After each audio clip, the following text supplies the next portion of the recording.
सुदर्शन चक्रधारी मधुसूदन शांति दूत वासुदेव श्री कृष्ण पधार रहे हैं।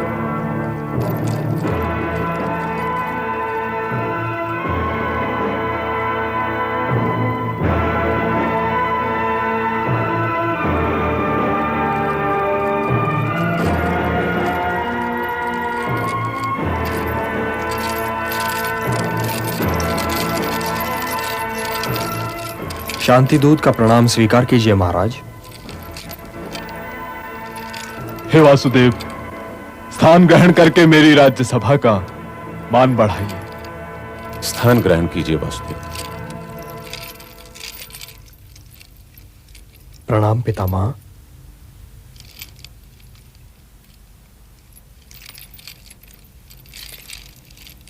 विराजिए,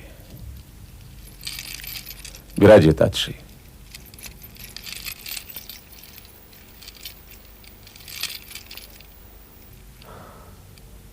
हे वासुदेव, अब यह बताइए कि आप मेरे अनुज पुत्रों की ओर से क्या प्रस्ताव लाए हैं। हे महाराज,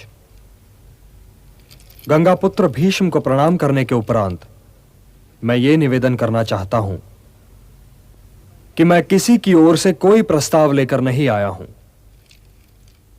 मैं तो स्वयं अपनी ओर से आया हूं और अपना ही प्रस्ताव लाया हूं, परंतु यह विश्वास अवश्य दिलाता हूं कि जो कुछ मैं स्वीकार कर लूंगा उसे स्वीकार करने में पांडव संकोच नहीं करेंगे। हे महाराज, आप तो स्वयं ज्ञानी हैं और जानते हैं कि शांति कोई प्रस्ताव नहीं जिस पर वाद विवाद चले। शांति एक आवश्यकता है। युद्ध में पराजय तो एक ही की होती है, किंतु दोनों ही ओर से लड़ने वाले योद्धा वीर गति को प्राप्त होते हैं। इस राजसभा में गंगापुत्र भीष्म जैसे ज्ञानी और महात्मा उपस्थित हैं। कृप और द्रोण जैसे आचार्य विराजमान हैं। योद्धाओं की जो भीड़ इस राजसभा में है वो आज कदाचित संसार की किसी और राजसभा में नहीं है, और इसीलिए इस राजसभा का दायित्व भी सबसे अधिक है। यदि युद्ध हुआ तो महात्माओं और योद्धाओं का यह जमघट निस्संदेह ही बिखर जाएगा महाराज, निस्संदेह ही बिखर जाएगा। हे महाराज, यदि ऐसा हुआ तो इतिहास उन सारे आंसुओं का उत्तरदायी आपको ठहराएगा जो इस महायुद्ध के उपरांत बहाए जाएंगे। हे नरेश, आप भरत के वंशज हैं।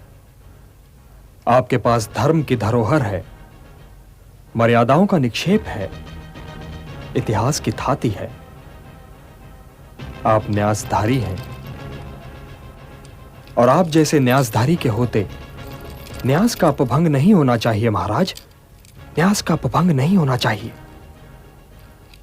और इसीलिए हे धर्म ध्वज रक्षक, मैं जो कहने जा रहा हूं उसे ध्यान से सुनिए। शांति कभी असंभव नहीं हो सकती, और इसीलिए कुरुवंश को शांति के मार्ग पर ले चलिए महाराज, शांति के मार्ग पर ले चलिए, कि इसी में भरतवंश, भारतवर्ष और सारे संसार की भलाई है। इतिहास गंधार नरेश शकुनी से यह नहीं पूछेगा कि इन्होंने द्यूत क्रीड़ा में कपट क्यों किया था, क्योंकि वो कपट आपकी सभा में हुआ था महाराज। इतिहास युवराज दुर्योधन से भी यह नहीं पूछेगा कि इन्होंने भरत कुल वधु को भरी सभा में क्यों घसीट बुलवाया। इतिहास ये भी आप ही से पूछेगा महाराज, क्योंकि दुर्योधन आपके युवराज हैं। इतिहास दुशासन से भी यह नहीं पूछेगा कि इन्होंने दुर्योधन के कहने पर भरत कुल वधु द्रौपदी का वस्त्र हरण करने की असभ्यता क्यों दिखाई। इतिहास इसके लिए भी आप ही को दोषी, आप ही को उत्तरदायी ठहराएगा महाराज, आप ही को उत्तरदायी ठहराएगा। इसलिए यह जान लीजिए कि शांति का कोई विकल्प नहीं है। युद्ध तो कदाचित कोई नहीं चाहता केशव। यदि कोई युद्ध नहीं चाहता पितामह, तो फिर यह कदाचित क्यों? कदाचित ये तो आप भी जानते हैं पितामह, और मैं भी, कि युद्ध चाहने वाले इधर भी हैं और उधर भी। इसलिए आज कदाचित जैसे शब्दों को इस राज्यसभा से निकाल दीजिए पितामह। क्योंकि कदाचित जैसे शब्दों की छाया में शांति की बात नहीं हो सकती। हे पितामह, समझाइए अपने नरेश को कि यदि कौरवों और पांडवों में मिलाप हो जाए तो यह सारा संसार उनका हो सकता है। उनकी राज्य सीमा के अतिरिक्त और कोई सीमा रह ही नहीं जाएगी। किंतु जो युद्ध हुआ महाराज, तो आपके पास कुछ नहीं रह जाएगा, न पुत्र और न ही अनुज पुत्र। क्या पता आपको किस किस के शव पर रोना पड़े महाराज, किस किस के शव पर रोना पड़े। क्या आपके पास आपके अनुज पुत्रों में से किसी का शव आए महाराज, तो क्या आप उसे शत्रु का शव मानकर किसी प्रकार का आनंद अनुभव कर पाएंगे?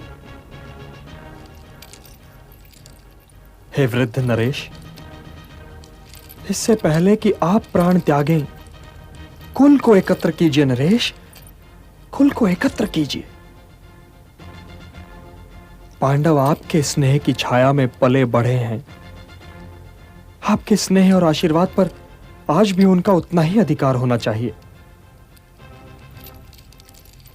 इसलिए हे धर्म ध्वज रक्षक, इंद्रप्रस्थ उन्हें लौटा दीजिए।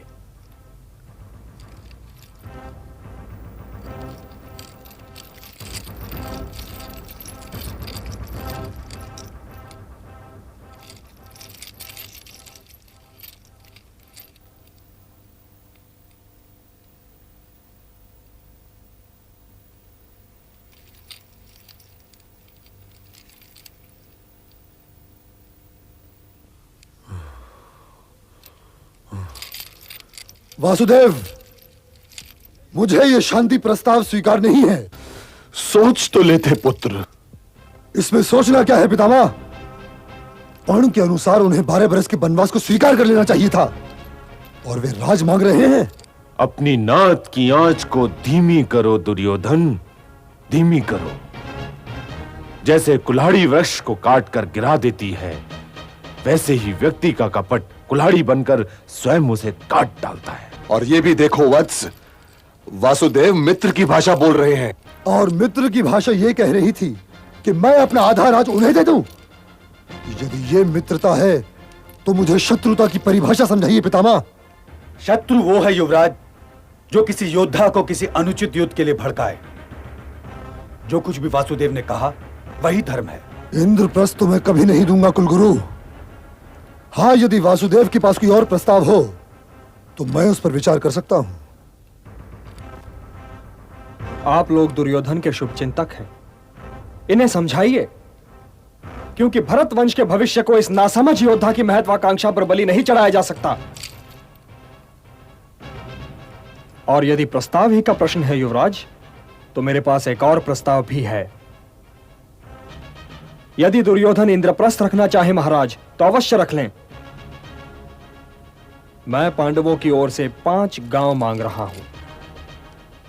अविस्थल, वरकास्थल, मकांदी, वारणावत और एक और कोई गांव।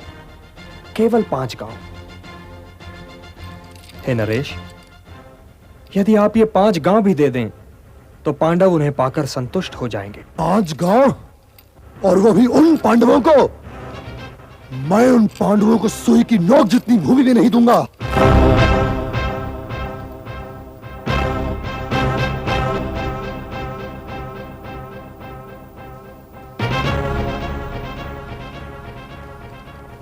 हे दुर्योधन, अपनी माता श्री शिव भक्तिनी गांधारी को अपने शव पर विलाप करने के लिए क्यों आमंत्रित कर रहे हो? वासुदेव, यदि तुम दूत न रहे होते तो तुम्हारी ये कहने पर दुर्योधन।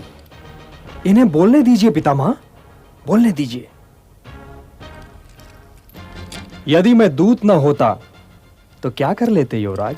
यूं मेरी माता श्री की बात करने पर मैं तुम्हारी जीभ खींच लेता और तुम्हें बंदी बनाकर कारागृह में डाल देता।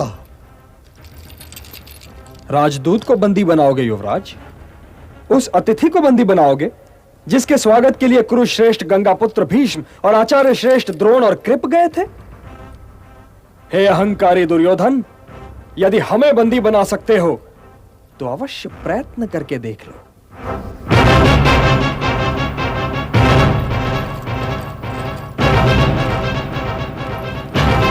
सैनिक, इस ग्वाले को बंदी बना लो।